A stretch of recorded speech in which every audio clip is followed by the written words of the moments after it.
One scrimmage down and still questions remain unanswered. The hot topic this offseason has been simple: Case McCoy or David Ash. That question still remains, but is not discouraging Mack Brown.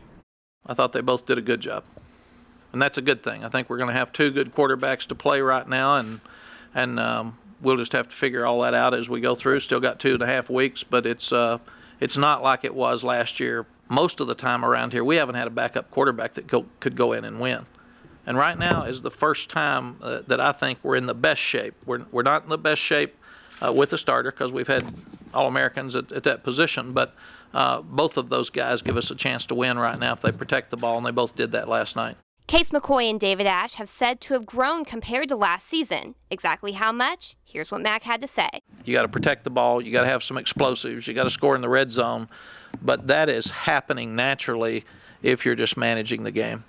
But David's done a better job with his communication. Case has got the Colt communication down. With the question still unanswered at quarterback, Mack gives his thoughts on if he would change his decision to not name the starter after 2011. If we had to do over again, we'd do the same thing. And the reason is it helped our football team over summer.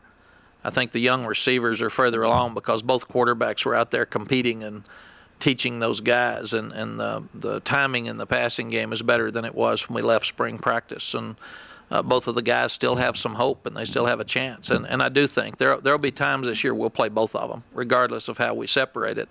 I don't think it'll be like last year. It won't be the last guy standing type thing, but I do think that there'll be times where both of them can help us in a ball game. We know who we are right now, and we know what we need to do to get better.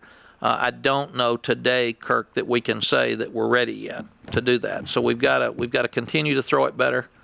We've got to continue to throw it when we want to. How much no huddle do you want? How much tight end do you want in? If you got 4 good receivers, you got to look at all this stuff. Other questions remain on this team, starting out with the tight ends. We dropped passes at tight end last night, and I thought we blocked better than we caught. But we probably dropped 5 passes overall at tight end last night. Next up, the wide receivers. We've got more speed and more talent there than we've had the last couple of years. But again, we're not getting the continuity that we would like yet with the quarterback, receiver, tight end positions in the passing game.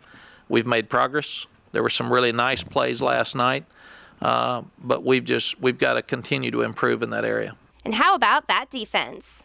Defensively, the first defense played really, really well.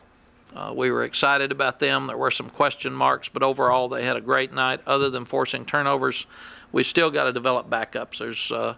We've got some backups in the defensive line, but just about everywhere else we've got to get some guys that can step up and play, and we've got to create depth on both sides of the ball. Rivals.com ranked the 2012 Texas recruiting class at number 2. Mack weighs in on how much the freshmen have evolved. All the freshmen last night looked like freshmen. I mean, just amazing that they've looked so good at times in practice, and out there you just say, where did that come from? I don't even have any idea. So, and I think after the scrimmage they took a deep breath and said, wow, this is a little different, a little faster out here. Overall, one of Texas's main focus for the rest of fall camp relies on the depth chart. When we've been really good around here, we've had a lot of depth, and we haven't had a guy get hurt yet that won't play in a game. But we also feel like that we're not near as good when we substitute, and the Heat are going to have to substitute. So we've got to have some guys step up at nearly all the positions. And we think they're good players, but we have a drop-off, and that's an area that really concerns us. So the final question remains, is this team where Mack expected it to be at this point of fall camp? They're never where you want them to be or hope they're going to be, because you always have expectations that are higher than what you can do in 13 practices. And we've made progress. I like the fact they're trying. I like the fact they're in good shape. We're going to have more depth, but we've got to develop it. And I told our coaches today, we can have a good team, but we don't have one yet, and we've got to really do a great job coaching and figure out how to beat people. We're just not going to be a team that overwhelms everybody and walks out there and just wins. Mack said the Longhorns will for sure have one more scrimmage before the final walkthrough. We will keep you posted on all things Texas throughout fall camp. For the Longhorns, Taylor Gaspar, OrangeBloods.com.